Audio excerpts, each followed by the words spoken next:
Hey guys, this is Gursahib and welcome back to my channel. I hope you all are doing very well. तो यार आज की इस video में हम बात करेंगे कुछ मिसकंसेप्शंस, कुछ मिथ्स और कुछ झूठ जो कनाडा के बारे में फैलाए जाते हैं उनके बारे में, क्योंकि ऐसे झूठों को सुन के काफ़ी सारे लोग कनाडा आ जाते हैं या फिर कुछ लोग कनाडा आते नहीं हैं। तो आज की इस वीडियो में उन सारे मिसकंसेप्शंस को क्लियर करेंगे। So without wasting any time झूठों का खुलासा करते हैं। Let's get started with this video. हाँ जी, तो यार सबसे पहला झूठ जो कि आज के टाइम पे कनाडा के बारे में बहुत ज्यादा फैलाया जाता है वो ये है कि भी कनाडा के अंदर रेसिज्म आजकल बहुत ज्यादा बढ़ गया है या फिर क्राइम रेट काफी ज्यादा हो गया है, जिसकी वजह से आम लोगों का यहाँ पे रहना मुश्किल हो रखा है। अब ये मैं क्लियर करना चाहूंगा कि यार मेरे को कनाडा में रहते हुए अप्रॉक्सीमेटली 5.5 साल हो चुके हैं। मैंने आज तक किसी भी तरीके का रेसिज्म फेस नहीं किया, चाहे वो कोई जॉब अप्लाई करना हो गया या फिर कोई घर रेंट पे लेना है कि भाई मैं विजिबल माइनॉरिटी हूँ या फिर एक इमिग्रेंट हूँ, तो किसी ने मेरे को मना कर दिया कि भाई आपको तो हम घर रेंट पे नहीं देंगे, या फिर कोई शॉपिंग कर रहे हैं किसी ने परेशान किया, कॉमेंट कर दिया, मिसबिहेव कर दिया, रेगुलर लाइफ में किसी भी कनेडियन से इंटरेक्ट कर रहे हैं, ऐसा किसी ने भी परेशान नहीं किया है। हाँ, ऑब्वियसली उल्टा जरूर हुआ है कि अपने अपनों को परेशान कर रहे हैं, लेकिन किसी कनेडियन ने या फिर कोई यहाँ का बॉर्न एंड ब्रॉट अप है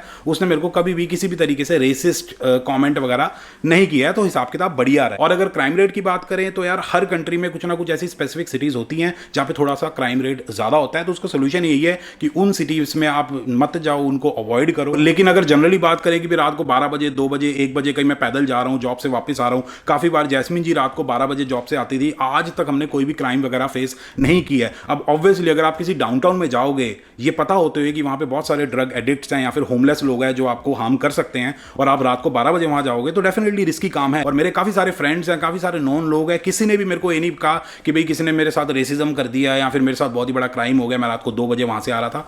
तो हिसाब किताब बढ़िया है। हाँ जी, तो अगला और सबसे बड़ा झूठ जो कि कनाडा के बारे में काफी सालों से फैलाया जाता है, जो मेरा पर्सनल फेवरेट है, वो ये है कि जितने भी इमिग्रेंट्स कनाडा आते हैं वो यहाँ आने के बाद यहाँ तो कोई टैक्सी चलाते हैं या फिर कोई लेबर काम करते हैं या फिर किसी कंस्ट्रक्शन साइट पे ऑरेंज कलर की वेस्ट डाल के काम करते हैं या फिर प्लम्बर बन जाते हैं, इलेक्ट्रीशियन वगैरह बन गए। अब बहुत ही बड़ा ये मिसकंसेप्शन है। सबसे पहली चीज तो मैं ये क्लियर करना चाहूंगा कि यार जो प्लम्बर्स होते हैं, इलेक्ट्रीशियंस होते हैं या फिर कारपेंटर वगैरह होते हैं ना, यहाँ कनाडा के अंदर या फिर वेस्टर्न कंट्रीज के अंदर बहुत ही ज्यादा डॉलर्स छापते हैं, क्योंकि इन कंट्रीज में जो हाथों का काम होता है, जो स्किल्ड वर्क होता है, उसकी बहुत ज्यादा वैल्यू होती है। और दूसरी चीज मैं ये बताना चाहूंगा कि यार आज के टाइम पे जो इमिग्रेंट्स हैं वो बहुत ही अच्छी अच्छी कंपनीज में पता नहीं किस किस पोजीशन पे काम कर रहे हैं। आप इमेजिन भी नहीं कर सकते कहां कहां लोग पहुंचे हुए हैं जो इमिग्रेंट्स हैं। तो ये चीज दिमाग से निकाल दो, जो 90s के बॉलीवुड में या फिर जो मूवीज वगैरह में आपको दिखाया जाता है कि भाई जो इमिग्रेंट्स होते हैं फालतू का ही काम करते हैं, पता नहीं क्या कुछ दिखाया जाता है।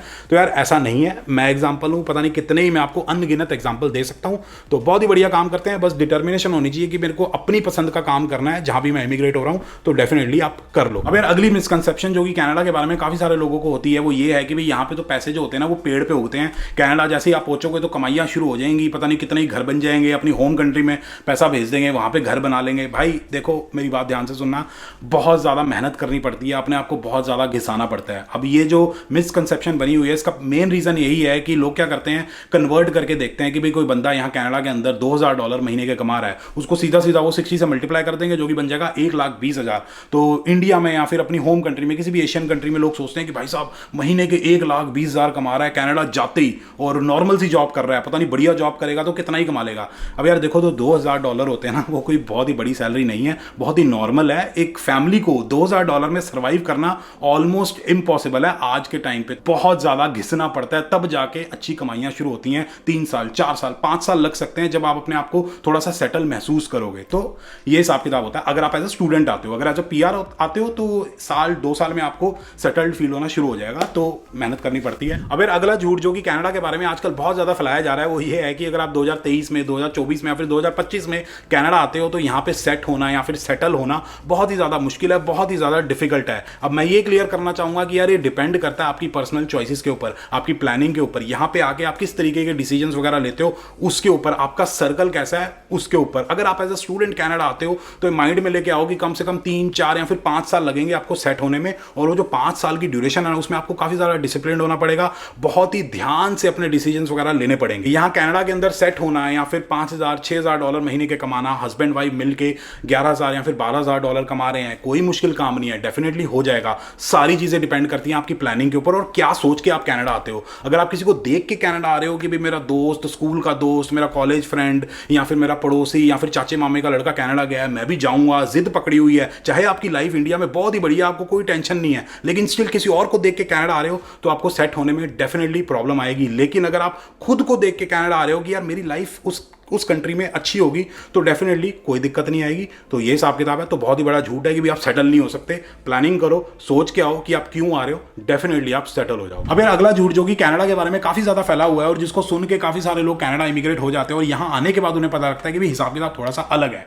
तो बेसिकली यार काफी सारे लोगों को ये लगता है कि यहाँ पे जो स्कूलिंग है, जो एजुकेशन है, वो बिल्कुल फ्री ऑफ कॉस्ट है। अब मैं बताना चाहूंगा कि यार डेफिनेटली फ्री है, लेकिन सिर्फ पब्लिक स्कूल्स के अंदर। प्राइवेट स्कूल्स के अंदर हमें फीस देनी पड़ती है। अगर आप अपने बच्चे को प्राइवेट स्कूल में भेजते हो तो अच्छी खासी फीस होती है। ऑन एन एवरेज देखा जाए तो $12,000 साल की फीस होती है, मतलब महीने के $1,000 हो गए। और साथ के साथ स्कूलिंग कंप्लीट होने के बाद जब आपका बच्चा डिप्लोमा करेगा या फिर सर्टिफिकेट कोर्स करेगा या फिर कोई डिग्री वगैरह करेगा तो उस केस में पूरी की पूरी फीस देनी पड़ती है। ऑब्वियसली अगर वो किसी कॉलेज में जाएगा तो इंटरनेशनल स्टूडेंट्स जितनी फीस नहीं देनी होगी 3 गुना कम देनी होती है, मतलब 1/3 देनी होती है। लेकिन अगर किसी यूनिवर्सिटी में जाता है अच्छी खासी डिग्री करने के लिए तो जितनी इंटरनेशनल स्टूडेंट्स फीस देते हैं उतनी ही उसको भी देनी पड़ेगी।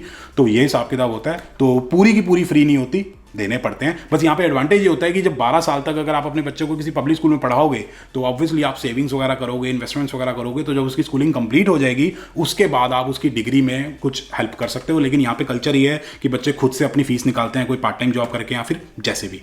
तो ये सिस्टम। अगला झूठ कनाडा के बारे में जो मैं क्लियर करना चाहता हूं, उसके बारे में मैंने काफी बार बात किया, वो ये है कि काफी सारे लोगों को ये लगता है कि एक बार हम किसी भी तरीके से कनाडा पहुंच जाए स्टडी वीजा पे या फिर वर्क वीजा पे और इवेंचुअली अपनी पीआर ले लें, मतलब पक्के कनाडा वाले बन जाएं, उसके बाद तो भाई लाइफ सेट हो जाएगी, सारी की सारी प्रॉब्लम्स का सोल्यूशन हो जाएगा, हिसाब किताब एकदम बढ़िया हो जाएगा। यार ऐसा कुछ भी नहीं होता। कुछ लोगों को लगता है कि जैसे हमारी पीआर हो जाएगी, हमारी गाड़ी मिल जाएगी गवर्नमेंट की तरफ से, एक घर मिल जाएगा, गवर्नमेंट हमें कोई ना कोई जॉब दे देगी, पता नहीं क्या ही हो जाएगा। यार ऐसा कुछ भी नहीं होता। जो पीआर होता है ना, मतलब परमानेंट रेजिडेंसी होती है कनाडा की, वो 5 साल का वीजा होता है जिसकी हेल्प से आप कनाडा में कहीं भी जा सकते हो, कोई भी जॉब कर सकते हो। पीआर और वर्क परमिट में ज्यादा डिफरेंस नहीं होता। सिर्फ एक डिफरेंस होता है कि आपके वॉलेट में या फिर आपके ड्रॉअर के अंदर एक एक्स्ट्रा कार्ड आ जाता है व्हाइट कलर का, जो पीआर कार्ड होता है, और आपका सिन नंबर चेंज हो जाता है। और साथ के साथ ये भी क्लियर करना चाहूंगा कि अगर आप वर्क परमिट पे, मतलब आप जनवरी के अंदर वर्क परमिट पे हो और आप $4,000 महीने के कमा रहे हो और फरवरी के अंदर आपकी पीआर हो जाती है, तो वो 4,000 के 6,000 नहीं हो जाएंगे, वो 4,000 ही रहेंगे। तो आपका जो फोकस है वो पीआर की तरफ नहीं होना चाहिए, वो होना चाहिए आपको अपना करियर बनाना है,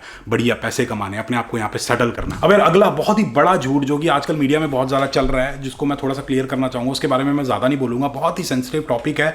कुछ पर्टिकुलर रीजंस के वजह से कुछ लोगों को लगता है कि यहाँ पे सेफ्टी कंसर्न्स काफी ज्यादा हैं, बिल्कुल भी सेफ नहीं है लोगों के लिए, बाहर निकलना लोगों के लिए मुश्किल हो रखा है, पता नहीं क्या क्या सोचते हैं लोग। काफी सारे पेरेंट्स अपने बच्चों को यहाँ पे पढ़ने के लिए भेजना चाहते हैं लेकिन वो भेज नहीं रहे हैं, या फिर काफी सारे लोग जिनको पीआर मिली हुई है वो यहाँ पे नहीं आ रहे हैं just because of some reasons, जो कि मीडिया में काफी ज्यादा बोला जाता है। ऐसा कुछ भी नहीं है। लोग बिल्कुल नॉर्मल जिंदगी जी रहे हैं, जहां जाना है जाओ, जहां खाना है खाओ, जहां जो पहनना है पहनो, जो करना है वो करो, कोई टेंशन वाली बात नहीं है। तो बिल्कुल सेफ है। तो प्लीज ऐसी फेक न्यूज और इन चीजों को बिलीव करना छोड़ दो। और जो लोग होते हैं वो अपनी लाइफ जीते हैं, इन चीजों में नहीं पड़ते हैं। मेरे हिसाब से ये सारी चीजें जो हैं ये पॉलिटिक्स है या फिर सिर्फ र्यूमर्स हैं। तो परेशान होने वाली कोई बात नहीं है, सेफ है, आओ इंजॉय करो। हाँ जी, तो अगली गलतफहमी जो मैं दूर करना चाहता हूं वो ये है कि काफी सारे लोगों को ये लगता है कि भी कनाडा के अंदर आपकी इंडिया की या फिर होम कंट्री की जो डिग्री होती है उसकी कोई भी वैल्यू नहीं होती है, उसके बेसिस पे आपको कोई भी जॉब नहीं मिलती है। मैं मानता हूं कि यार जो जॉब्स होती हैं वो आपको नॉलेज और स्किल्स के बेसिस पे मिलती हैं, लेकिन डिग्री की भी कुछ वैल्यू होती है। वो आपको तब रियलाइज होगी जब आपको कोई लाइसेंस लेना होगा एक पर्टिकुलर लेवल का, क्योंकि काफी सारे लाइसेंस के जो एग्जाम्स होते हैं उनमें बैठने के लिए एलिजिबिलिटी क्राइटेरिया होता है, उसके अंदर आपके पास डिग्री होनी चाहिए, बैचलर्स या मास्टर्स, तभी आप एग्जाम दे पाओगे और वो लाइसेंस एक्वायर कर पाओगे और अपने करियर में ग्रोथ ले पाओगे। या फिर अगर आपने इंडिया में सीए की हुई है तो यहां आने के बाद जो कनाडा की सीए होती है, सीपीए होता है, वो करना आपके लिए बहुत ईजी हो जाएगा। अगर आपने इंडिया में सीए नहीं की हुआ है तो यहाँ पे सीपीए क्लियर करना बहुत ज्यादा मुश्किल होता है, काफी हार्डवर्क करना पड़ता है। इंडिया में भी काफी ज्यादा मुश्किल ही होता है, ठीक है। अगर आपने इंडिया में बीटेक की हुई है तो डेफिनेटली आपके पास कुछ ना कुछ टेक्निकल नॉलेज होगी, वो यहाँ आपके यूज होगी। डिग्री की थी तभी तो यहाँ पे यूज होगी ना। और यार सोशल मीडिया पे आजकल बहुत फैला हुआ है कि भाई पढ़ाई करने की कोई जरूरत नहीं है, डिग्री की कोई वैल्यू नहीं होती, पैसे कमाने के और भी तरीके होते हैं। मैं मानता हूँ यार पैसे कमाने के बहुत सारे तरीके होते हैं, लेकिन जो डिग्री होती है, जो पढ़ाई होती है, उसकी वैल्यू का उसी को पता होता है जो उसको यूज करके कोई ना कोई जॉब कर रहा है, कोई ना कोई बिजनेस कर रहा है या फिर किसी तरीके से पैसे कमा रहा है। और कोई बंदा अगर कोई पर्टिकुलर कोर्स लेके कनाडा आया है और उसके बेसिस पे कोई जॉब होएगी नहीं मार्केट में, बहुत ही बेकार सा कोर्स है, और उसके बाद अगर वो कहता है कि भी पढ़ाई की तो कोई वैल्यू नहीं होती, तो डेफिनेटली यार वैल्यू का उसे कैसे पता लगेगा, क्योंकि वैल्यू का तो उसे पता होगा ना जो एक ढंग का कोर्स लेके आया था। फॉर एग्जांपल मैं एक एम्बेडेड सिस्टम्स का कोर्स लेके आया था, मेरे को पता है उस कोर्स की कितनी वैल्यू है, क्योंकि उसके बेसिस पे मेरे को बढ़िया सी जॉब मिली थी। तो ये हिसाब किताब है। आई होप आपको समझ आ गया होगा। तो अब अगले झूठ के बारे में बात कर लेते हैं। हाँ, तो अगला लाए या फिर मिसकंसेप्शन जो मैं क्लियर करना चाहता हूँ वो ये है कि काफी सारे लोगों को लगता है कि कनाडा के अंदर आज के टाइम पे एक घर खरीदना बहुत ज्यादा मुश्किल है। अब डेफिनेटली यार इसको अगर आप कंपेयर करोगे 2015, 16, 17, 18 या फिर 19 से भी, मतलब प्री कोविड वाले टाइम से कंपेयर करोगे तो डेफिनेटली थोड़ा सा डिफिकल्ट है कंपैरिजन में। लेकिन स्टिल आज के टाइम पे अगर एक फैमिली या फिर एक हस्बैंड वाइफ घर खरीदना चाहते हैं तो इतना ज्यादा भी मुश्किल नहीं है। अगर आप एक डिसेंट सी सैलरी कमा रहे हो, मतलब हस्बैंड के $70,000 एनुअल सैलरी है और वाइफ की भी $70,000 एनुअल सैलरी है, तो दोनों की मिला के $1,40,000 एनुअली हो जाते हैं। उसको अगर 4.5 से मल्टीप्लाई कर दो तो $6,30,000 हो जाते हैं, जितने की आपको मॉर्गेज अप्रूव हो जाएगी। उसके ऊपर से अगर आप 2 साल डट के सेविंग करते हो, डाउन पेमेंट इकट्ठी करते हो और $70,000 सेव कर लेते हो तो आपके 7 लाख तक का घर आप आराम से खरीद सकते हो। उसमें डिसेंट घर आ जाता है किचन और वाटरलू में, या फिर किसी छोटी सिटी में तो थोड़ा सा बड़ा घर आ जाएगा, या फिर एक टाउन हाउस या फिर सेमी डिटैच घर आप आराम से खरीद सकते हो। प्रॉब्लम ये है कि काफ़ी सारे लोगों को ये होता है कि जैसे हम कनाडा जाएंगे तो एक डबल गराज, बड़ा सा डिटैच घर जिसमें 3 या 4 कमरे होंगे, बेसमेंट होगा, होम थिएटर बना लेंगे, पता नहीं क्या ही हो जाएगा, और महंगी गाड़ी भी खरीदनी है। तो यार ये नहीं होता। धीरे धीरे आप ग्रो करते हो। पहले एक स्टार्टर होम लोगे, टाउन हाउस या सेमी डिटैच, उसके बाद आप धीरे धीरे ग्रो करोगे और फाइनली इवेंचुअली अपने सपनों का घर खरीदोगे। हाँ, तो अगला झूठ जो कि आज के टाइम पे सोशल मीडिया पे बहुत ज्यादा फैला हुआ है, जो कि एक हॉट टॉपिक है, उसके ऊपर वीडियो बनाओ तो व्यूज काफी ज्यादा आते हैं, वो ये है कि भाई कनाडा के अंदर कोई भी जॉब्स नहीं है। अगर आप as an immigrant, as an international student, as a PR या फिर वर्क परमिट लेके कनाडा आओगे तो यहाँ पे आपको कोई भी जॉब नहीं मिलेगी, आप बेरोजगार रहोगे, कोई कमाई नहीं होगी और इवेंचुअली आप इंडिया या फिर अपनी होम कंट्री में वापस चले जाओगे। यार ये बहुत ही बड़ा झूठ है, ठीक है। एक एग्जाम्पल से मैं आप लोगों को ये समझाना चाहूंगा। तो बेसिकली यार पिछले साल एक बंदा कनाडा आया था एज एन इंटरनेशनल स्टूडेंट। वो इंडिया में एक डेवलपर था। तो उससे हमने पूछा कि भी तू कोई जॉब्स वगैरह अप्लाई क्यों नहीं करता, क्योंकि वो घर पे बैठा रहता था, सिर्फ अपनी असाइनमेंट्स करता था और अपने कॉलेज का काम करता था। तो उसने ये बोला कि जब मैं स्टोर टू स्टोर जाता हूँ अपना रिज्यूमे ड्रॉप करने के लिए तो मेरे को बहुत अजीब लगता है, मेरे को बहुत छोटा फील होता है। मैं ये करने कनाडा नहीं आया था क्योंकि इंडिया में तो मैं बड़ी कंपनी में एक डेवलपर था। डेफिनेटली यार पढ़ाई कंप्लीट होने के बाद एक अच्छी जॉब लो या फिर पढ़ाई करते हो अपनी पार्ट टाइम जॉब अप्लाई करो अपने फील्ड में, लेकिन जब तक आपको कोई जॉब नहीं मिल रही है, डेफिनेटली जो सर्वाइवल जॉब्स हैं, किसी भी तरीके की जॉब है, आपको करनी पड़ेगी। आपको स्टोर टू स्टोर जाना पड़ेगा, रिज्यूमे ड्रॉप करना पड़ेगा, पार्ट टाइम जॉब लेने के लिए एफर्ट लगाने पड़ेंगे, हार्डवर्क करना पड़ेगा, कुछ भी करना पड़ेगा आपको एक जॉब लेने के लिए। अगर आपकी ऐसी सोच है कि मैं ये नहीं करूंगा, मैं वो नहीं करूंगा, इंडिया में तो ऐसा था, पापा का परा था, पापा की परी थी, मैं इस कंपनी में काम कर रहा था, मैं ये कर रहा था, मैं वो कर रहा था, तो यार वो यहां पे नहीं चलेगा। किसी कंट्री में 20 साल 25 साल या फिर 30 साल रहे हो, वहां से अपने आपको अप्रूव करके नई कंट्री में सेटल होने आ रहे हो तो डेफिनेटली टाइम लगेगा, आपको पेशेंस चाहिए, आपको हसल करना पड़ेगा। 6 महीने लग सकते हैं, साल लग सकता है। ऐसा नहीं है कि 1 महीने 2 महीने 3 महीने आपने मेहनत की, कुछ नहीं हुआ, आपको लगा कि भाई कनाडा ही बेकार है, मैं तो बिल्कुल परफेक्ट हूं। ऐसा नहीं होता। चेक करो कि आप क्या गलती कर रहे हो सकता है कि आप कोई छोटी सी गलती कर रहे हो, वो ठीक करने पे आपको कोई ना कोई जॉब मिल जाए। तो प्लीज थोड़ा सा इस चीज को माइंड से निकालो, जॉब अप्लाई करो, डेफिनेटली मिल जाएंगी, और नहीं मिल रही तो और भी तरीके होते हैं पैसे कमाने के। बाकी अगर आप चाहते हो कि इसके ऊपर मैं वीडियो बनाऊं कि कौन से अलग अलग तरीके हैं जिनसे आप थोड़े से डॉलर्स अर्न कर सकते हो कनाडा के अंदर सिर्फ सर्वाइव करने के लिए स्टूडेंट टाइम पे, तो डेफिनेटली उसके ऊपर वीडियो बनाऊंगा, कमेंट करके जरूर बताना। बाकी अगर आप लोगों को ये वीडियो पसंद आई तो please like share and subscribe, and as always stay healthy and keep hustling.